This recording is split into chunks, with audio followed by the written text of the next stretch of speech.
Hello అండి, welcome to my channel. ఈరోజు video వచ్చేసి క్యారెట్ మిల్క్ అండి. పిల్లలకి డైరెక్ట్గా మనం ఇస్తే పిల్లలు తినరనమాట. అలా తిననప్పుడు మనం ఇలా చేస్తే పిల్లలు చక్కగా తాగుతారండి. క్యారెట్ మిల్క్ చాలా రుచిగా ఉంటుంది, టేస్టీగా ఉంటుంది, కంటి చూపు మెరుగవుతుంది, మంచి కలర్ వస్తారు, హెల్త్కి మంచిది. ఒక క్యారెట్ తీసుకొని ఇలా పొట్టు తీసుకొని ఇలా ముక్కలుగా కట్ చేసి దాంట్లో బాదం జీడిపప్పులు వేసి ఒక గ్లాసు నీళ్ళు పోసి ఉడికించుకున్నాను. ఇలా కుక్కర్లో కూడా పెట్టి 2 విజిల్ ఉడకనియచ్చండి. కానీ నేను ఇలా డైరెక్ట్గా పెట్టేసి ఉడకనిచ్చాను. ఇలా పావు గంట తర్వాత చూస్తే చక్కగా మెత్తగా ఉడుకున్నాయండి. ఇలా ఒత్తి చూస్తే మెత్తగా అయిపోయాయి.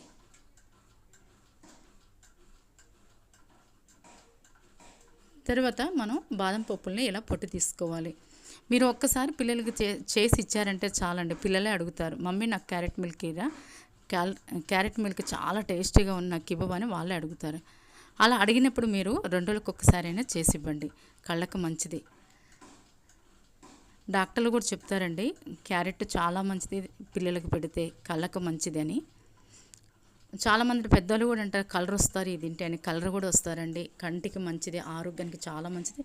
ఇప్పుడు మిక్సర్ తీసుకొని వీటినన్నిటిని వేసి 2 స్పూన్లు పాలు కానీ 2 స్పూన్లు నీళ్ళు కానీ వేసుకొని మెత్తగా మిక్స్ చేసి పేస్ట్ని పక్కన పెట్టుకోవాలి. రుచి కోసం, స్మెల్ కోసం ఇక్కడ యాలకులు ఒక 3 తీసుకున్నాను. 3 తీసుకొని అదే గిన్నెలో 3 గ్లాసుల పాలు పోసానండి. 3 గ్లాసుల పాలు 2 కప్పుల క్యారెట్ మిల్క్ అవుతాయండి. ఇలా పోసి మనం డైరెక్ట్గా పొయ్యి మీద పెట్టుకోవాలి.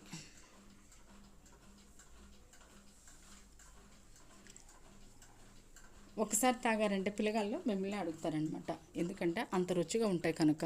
పిల్లగాళ్ళకి హెల్త్ కనుక మీరు తప్పకుండా 2 రోజులకు ఒకసారి క్యారెట్ మిల్క్ ఇవ్వండి.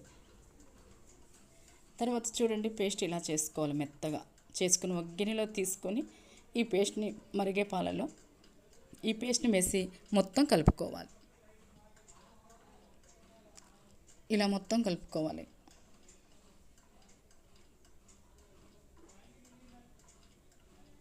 తర్వాత జీడిపప్పులు, బాదం పప్పులు సన్నగా కట్ చేసుకొని 1 స్పూన్ నెయ్యి వేసుకొని వేయించుకున్నాను.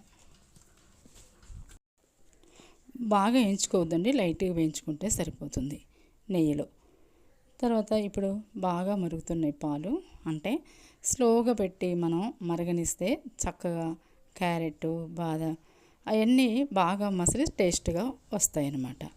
చూడండి, ఇప్పుడు ఇక్కడైతే బెల్లం కూడా వేసుకోవచ్చండి. నేనైతే 3 స్పూన్లు పంచదార వేసాను. మనం వేయించిన బాదం కూడా వేసి మొత్తం ఇలా కలుపుకొని స్టవ్ ఆఫ్ చేసి తర్వాత ప్లేట్ తీసుకుని ప్లేట్లో కప్పులు పెట్టేసి ఇప్పుడు గోరువెచ్చని క్యారెట్ మిల్క్